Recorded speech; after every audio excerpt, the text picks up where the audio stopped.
안녕하십니까. 수능 물리 이야기 시간에 초이수 선생입니다. 자, 늘 항상 강조하지만 우리는 목표가 수능 시험이에요. 네, 물리학자가 아닙니다. 여러분들을 물리학자를 만들 생각이 없고 오로지 우리나라에서 시행되고 있는 대학을 가기 위한 기초 소양 테스트 수능 시험을 위한 시간인 겁니다. 그 중에서 이 물리 문제는 정말 어디 내놔도 정말 손색이 없을 정도로 이렇게 탁월한 그래서 우리 학생들 기본적인 물리적 개념과 그 소양을 확인할 수 있는 탐구 능력을 확인할 수 있는 그런 좋은 시험 문제가 너무나 많아서 늘 항상 선생님은 감탄에 마지 않습니다. 자, 우리 지금 현재 등가속 운동을 다루고 있고 지금까지도 가장 많이 출제되고 있는 형태인 문제로 도전 문제 한번 드려봅니다. 이런 기본 문제가 수능시험에서 너무나 자주 등장합니다. 그러니까 그렇게 하시고 하나하나 차근차근 확인해 보도록 하겠습니다. 자, 문제 갑니다. 기준선 출발선에서 A는 제로에서 출발했고 그러니까 정지 있었다는 거죠. 그 기준선에 있다가 출발했고 B는 그 기준선을 통과했어요. V의 속력으로. 그러니까 애초에 먼저 앞서 운동하던 물체죠. 그리고 이제 그것이 그 속력이 그대로 등속이 유지가 돼서 가고 있을 때 상황입니다.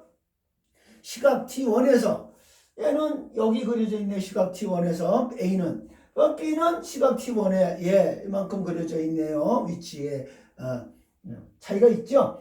그리고 T2에서는 같은 위치가 됐답니다. T2에서는 같은 두 AB 자동차가 같은 위치, 같은 거리에 있게 된 상황을 올바로 나타낸 것 그래프입니다.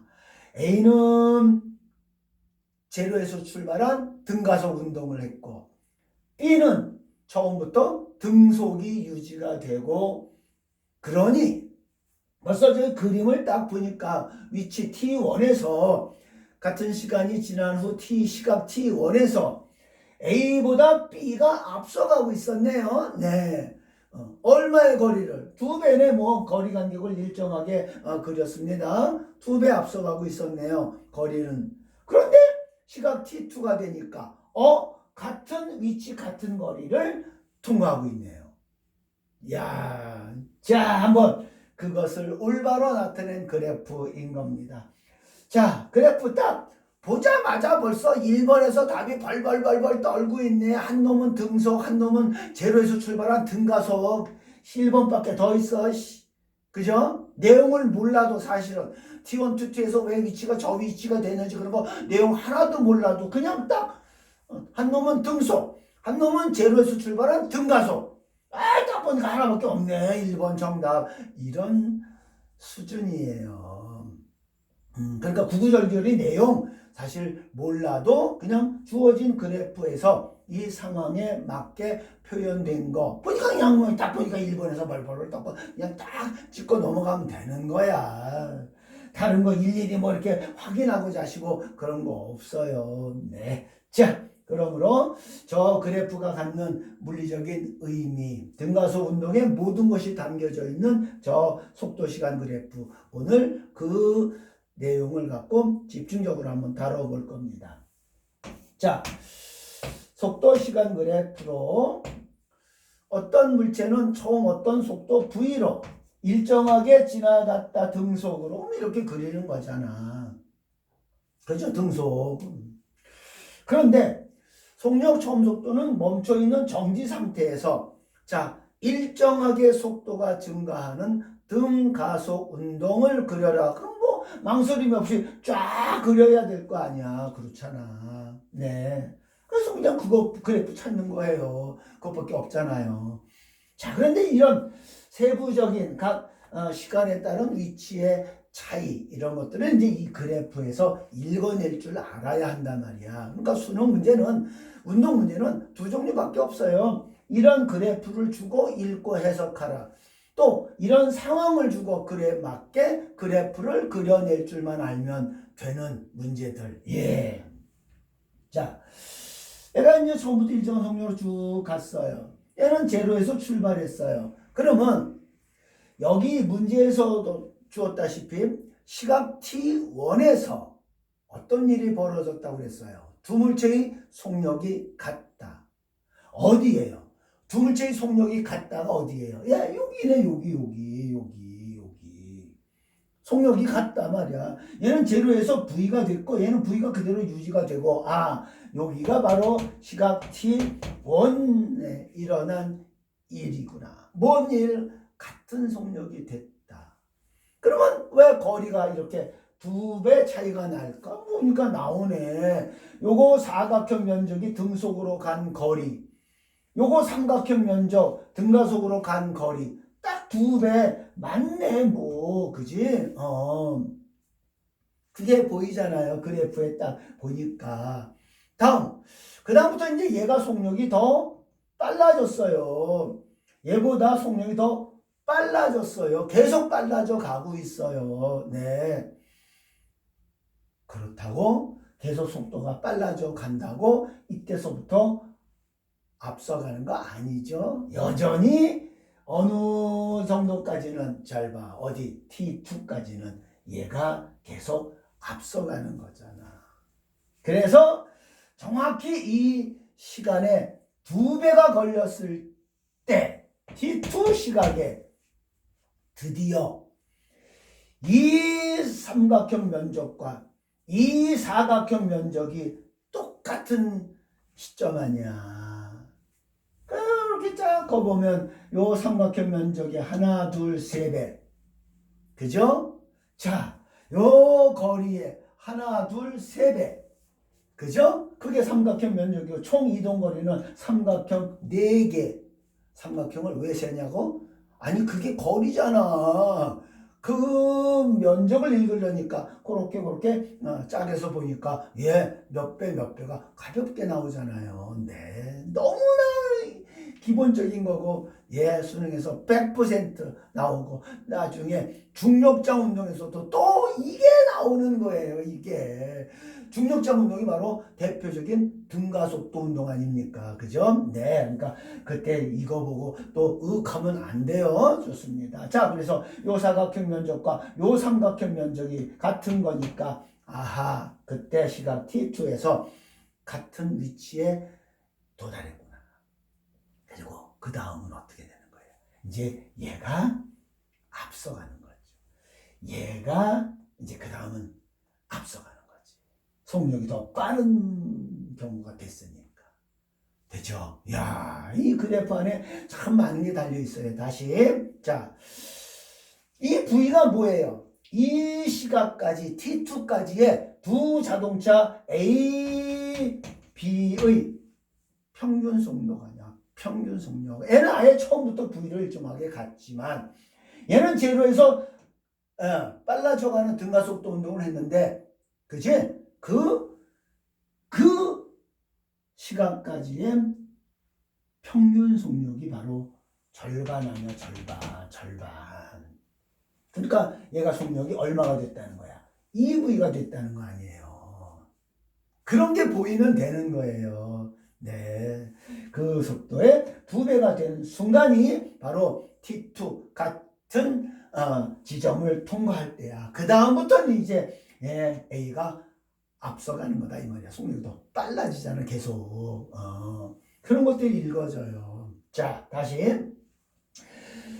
요 면적이 같아진 요 순간 T2, 그것이 이제 두 물체가 같은 위치에 있게 됐다. 그 순간이, 그죠? 그게 무슨 말이에요? 그게 또 어떤 의미로 해석할 수 있을까요? 처음에는 누가 앞서가고 있었죠? 당연히 등속이 앞서가고 있었잖아. 등속이 앞서가고 있었잖아. 그런데 제로에서 출발했는데 가속도가 크니까, N 가속도 제로잖아. 등속은. 그러니까 처음에는 얘가 앞서가는데 B가 앞서 튀어나갔잖아. 그러니까 얘가 이제 제로에서 출발해가 이제 뒤쫓아가잖아. 근데 가속도 운동을 하는 경우니까 가속도만 크면 얘는 가속도 얼마라고? 제로. 그럼 얘는 가속도 있잖아. 가속도가 크면 반드시 따라잡는다. 예. 처음 출발은 뒤늦게 얘가 이제 따라잡으려고 하는데 그죠? 그 전까지 얘가 앞서가잖아요. 그런데 바로 처음에 뒤처지더라도 가속도만 크면 반드시 따라잡는 거리와 시간이 있단 말이야. 반드시 따라잡는 시간이 있고 시각이 있고 거리가 있단 말이야. 그리고 그 다음부터 이제 역전돼서 앞서간다 이 말이야. 그리고 그 T2 시각에 여기가 이제 같은 거리에 있게 되는 시각이 T2라면 반드시 같은 속력이 되는 시각은 그것의 절반. 그런 것이 여 안에 들어있단 말이야. 그러니까 기본 개념이 여기 다 들어가 있으니까 수능에서 그렇게 단골 메뉴로 이거 아니면 이런 상황으로 서로 그냥 주고받기 하면서 매년 출제가 되는 거예요. 그래프 하나만 제대로 그려도 운동 상황을 파악할 수 있어야 하고 상황을 줘도 그래프로 그릴 줄 알아야 되고. 알겠습니까? 야, 요 안에 별게 다 들어있네. 그지? 자, 만약에 어떤 물체가 이렇게 운동했다고 쳐봐. 처음 속도가 빨랐는데 결국엔 일정하게 속도가 줄어서 멈추었네. 똑같은 T2의 C 결국은 A, B와 또 뭐가 같은 거야? 평균 속력이 같은 애. 그지? 같은 애. 그러니까 만약에 이렇게 해도 그 시각까지는 이동거리가 똑같네. 요거 거꾸로 아니야? 요거에 거꾸로 아니야? 거꾸로. 그래서 평균 속력이 같은 조건 다시 한번 그려볼게. 야, 이것도 같은 거잖아. 이것도 같은 거야. 이것도 같은 거야. 이것도 평균 속력이 다 이거잖아. V. 그죠? 네. 그래서 이 평균 속력 개념을 이해한다는 게 그래서 중요한 거야. 그래서 앞에서 그렇게 강조한 거예요. 평균의 말뜻을 이해한 사람은. 예. 그러니까 자 속도 시간 그래프가 어떤 경우가 이렇게 됐고 어떤 경우가 이렇게 된 경우라고 해봐요. 그러면 반드시 처음엔 얘가 뒤쳐져 갈 거 아니야. 얘가 앞서 처음 속도가 있었으니까 앞서 갈 거 아니야. 그런데 이 시점에서 뭔 일이 벌어졌다고? 같은 속력이 됐다. 그리고 결국은 처음에는 얘가 뒤쳐져 가지만 결국은 따라잡는다. 앞서간다. 어느 시점에서 꼭 2배의 시간에서 T1의 2배의 시간 ET일 때 얘가 처음엔 뒤쳐졌더라도 그죠? 결국은 가속도만 얘보다 기울기가 크죠? 가속도가 크면 따라잡는다. 언제? T2 2배의 시각에서 드디어 따라잡는 거야. 같은 위치. 그지? 이제 이해하시겠죠? 아이고, 얼마나 이 속도 시간 그래프만 제대로 해석할 줄 알면 수능 시험은 정말 거저먹기예요. 뭐 계산하고 2차 방정식 무슨 연립 방정식 그런 거 필요 하나도 없다고 그랬잖아요. 근데 여전히 구태의연한 그런 공식을 외우게 하고 바로 계산하게 해. 그런데 수능은 이렇게 그래프만 딱 제대로 그릴 줄 알아도 완벽하게 해결 가능한 거예요. 여러분들 그렇게 하시고 이 연습을 절대 소홀히 하지 마세요. 등가속도 운동 10 외우지 않아도 돼. 그리고 그리고 그래프에 표시된 걸 읽어낼 줄 알면 되는 거야. 이게 바로 수능이 요구하는 마인드예요. 수능 마인드가 있다고 그러죠. 예, 분명히 있어요. 물리 시간에 갖춰야 될 수능 준비하는 마인드는 바로 직관력이란 말이야. 딱 보고 판단해내는 직관력, 판단력. 그리고 그게 바로 사고력.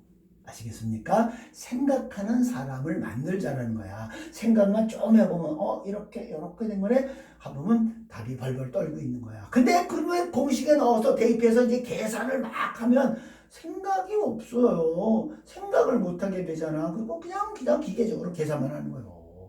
근데 우리는 그런 사람을 기르자는 게 아니라 바로 운동 상황을 잘 판단해서 주어진 자료를 분석해서 그렇구나, 이 시각에 무슨 일이 벌어졌구나, 이런 것들을 찾아내는 그런 탐구적 능력을 키우자는 거야.